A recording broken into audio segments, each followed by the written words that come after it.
much, Sakura. Thank you, everyone on this call. I am here with a lot of friends from.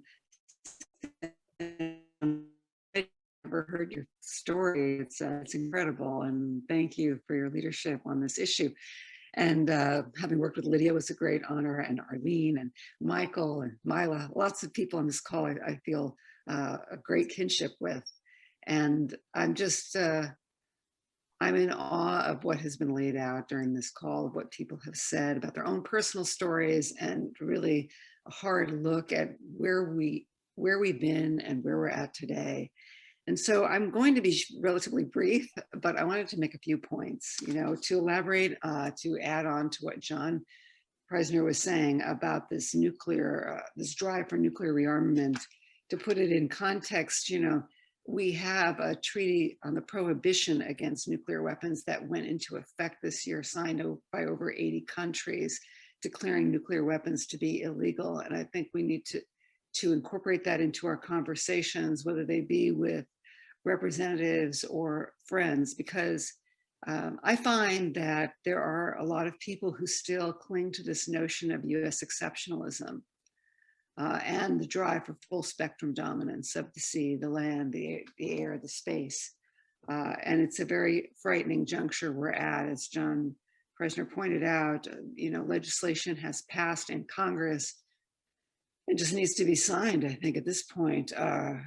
Well, some of it may not be passed by the House, but I don't have any doubts that it won't be.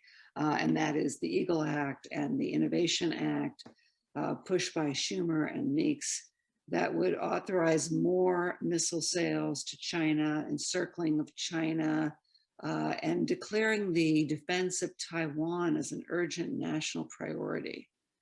And as was mentioned, this is very frightening, given that Ellsberg recently, released these documents showing that the U.S. was prepared, or the Air Force was prepared to send nuclear bombs into China over Taiwan in 1958. I think it's very important that we inform people about this drive for nuclear rearmament within the United States. It's euphemistically called nuclear modernization, and I would just urge us to all avoid that term, because it disguises the banality of what is happening, and it is not modernization. They're talking about creating, designing, developing a new warhead for the ground-based strategic deterrent, which is 600 nuclear silos, ICBMs, intercontinental ballistic missiles, that would replace the 400 in Utah, Wyoming, Montana, Nebraska, and Colorado. Underground silos with warheads that would be, I've read, anywhere from 20 to 100 times more powerful than the bomb the US dropped on Hiroshima and Nagasaki, the bombs. So very few people seem to even know about this. This is what's really frightening. And I guess that would be the question that I have to put to the group, is how do we get back to where we were in the 1980s with a nuclear freeze movement, a mass anti-nuclear movement, because we seem to have strayed so far from that. And while I applaud a lot of the movements that are focused on what's happening domestically, somehow we have to connect these struggles, because yeah, I meet people. I went to the dentist the other day. My dentist said, "Oh, I feel like relieved. Biden is in the White House. We don't have to worry." And every day I just pray that we don't plunge ourselves into another war, not to mention all these horrific sanctions against countries that are invisible wars, but a nuclear war. And in reading some of the documents that were produced under the Trump administration, it's really, it just takes your breath away. There was a whole. The Joint Chiefs issued, I believe it was in 2018, 2019, a document on nuclear operations that embrace this idea of nuclear integration. That's what they call it, where you use nuclear weapons in a conventional war where a decisive victory is not in the offing, And we need to push back very hard on this. President Biden is working, or his administration is working on a nuclear posture review, which is, a document, as many of us know, that's produced by each president as they come into office, that outlines their nuclear priorities. And I was reading the nuclear posture review under Trump, and it framed it as Russia, basically Russia is the enemy, and Russia's doing this and Russia's doing that, and so we have to develop these low yield nuclear weapons, which, as we know, blur the line between conventional and nuclear war and are much more likely to be used. So I would suggest that we get our message out there about his new nuclear posture review and what we want to see in it, and that we challenge this nuclear rearmament program that, as was mentioned, was committed to under Obama. And from what I've read, it was a way of securing Republican votes for the START treaty. What a bargain that was, right? So then Trump funded it. Northrop Grumman got a sole source contract to build these new missiles in the upper Midwest, and now Biden is going forward with it. But as hard as it may be to believe, our Senate is to the right of Biden on this. I mean, he came forward with a record high military budget, $753 billion, right?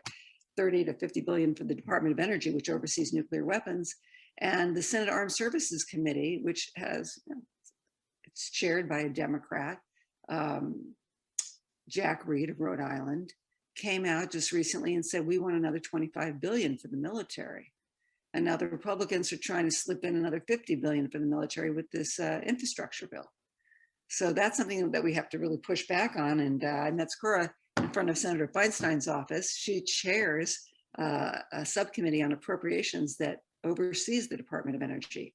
She used to actually come out with op-eds saying that our nuclear weapons program is unnecessary and unsustainable, but she has gone quiet for whatever reason.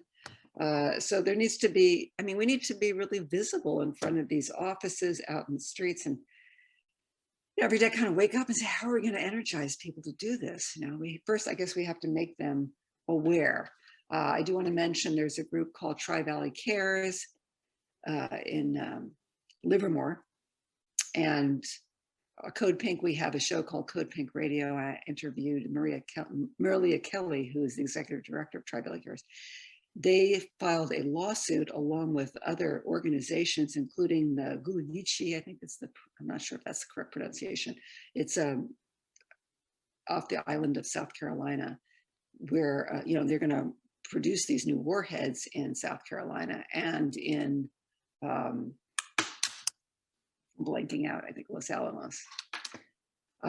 Anyway, it's a lawsuit against the federal government, specifically the Department of Energy, for not conducting appropriate what they call programmatic environmental assessments, looking at how this ramped up quadrupling of nuclear warhead production, they call it plutonium pit production, would impact surrounding communities, transportation, there's no place to put the waste and so forth. So they have filed this lawsuit, and currently at CODEPINK, next week, we're going to be urging and sending out emails to constituents of Katie Porter's in Orange County and to Carolyn Maloney in New York, both of whom oversee oversight committees. They are chairs of subcommittees on oversight to hold hearings on this. We don't approve plutonium pit production at all, but at least it might be a way, if we could shed some sunshine on this, some light as to what's happening, to galvanize people. Because, frankly, I'm finding that a lot of people are unaware of the trajectory that we're on. So we have to tell people, we have to, build this consciousness. And I really appreciate the title of your Zoom, building solidarity, because can't do this alone. This is a huge lift. Thank you. Thank you so much.